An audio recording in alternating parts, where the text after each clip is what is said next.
In Indonesian context, I would say that ideology is not the only thing that drives people to be involved in violent extremism, like personal grievance, loss, or frustrations of social situation or condition that drive them to be involved in terrorist acts.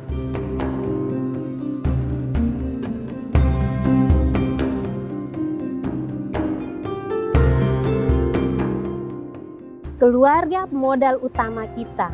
Ketika keluarga itu hancur, tentu anaknya akan hancur. Karena peran penting keluarga di dalam suatu unit terkecil, terutama orang tua, kakak, saudara, itu sangat berperan penting. Baik tidaknya seseorang anak itu berpengaruh besar dalam lingkungan keluarganya.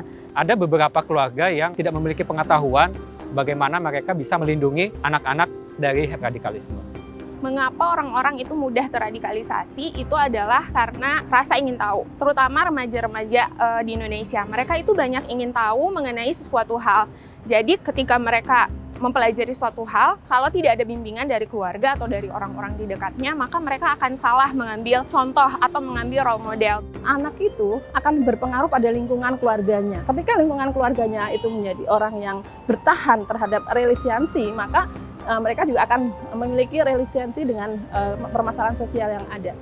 Jika saja keluarga itu adalah keluarga yang rentan, maka keluarga itu akan menjadi orang-orang yang rentan dengan radikalisme. Tetapi ketika keluarga itu kuat, paparan radikalisme itu menjadi tidak berarti di dalam keluarga itu.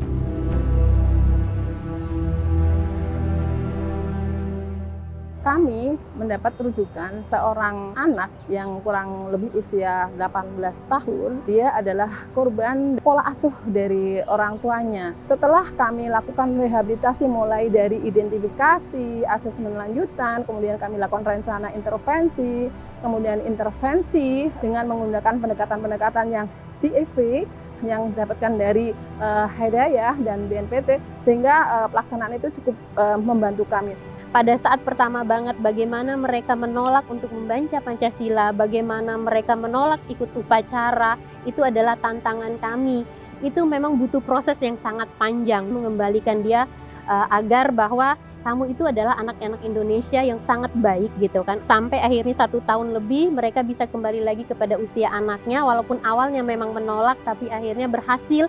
Mereka setiap ada kegiatan upacara mereka mengikuti, mereka yang menjadi pemimpin upacaranya. Itu merupakan suatu keberhasilan kecil bagi kami, tapi itu hal-hal yang memang kami kembangkan agar mereka kembali lagi menjadi warga negara Indonesia yang baik.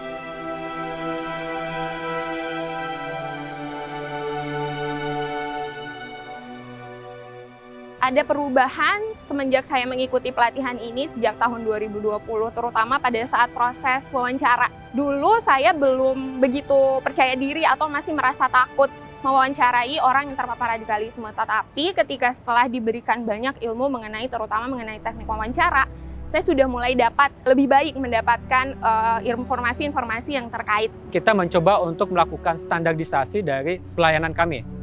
Ambil contoh pelayanan terhadap anak, dulu pendekatannya fokus ke anak, sekarang kita pendekatannya melibatkan keluarga dengan family based rehabilitation gitu. Kerjasama itu menjadi ada dasarnya gitu sehingga penanganan kasus yang dilakukan menjadi lebih baik. Tidak semua dikerjakan sendiri, tapi ada bagian-bagian yang dikerjakan oleh orang lain, oleh institusi lain, dan itu sangat menolong untuk penanganan kasus yang dilakukan. Pengetahuan dan keterampilan yang saya peroleh, saya sudah menerapkan terutama dalam pemberian pelayanan kepada ekstremis terorisme dan termasuk di dalam pelaksanaan reintegrasi, sehingga kita sudah tahu tahapan-tahapannya, step-stepnya, dan kemudian juga konsep-konsep apa itu mulai dari tingkat awal dan tingkat reintegrasi.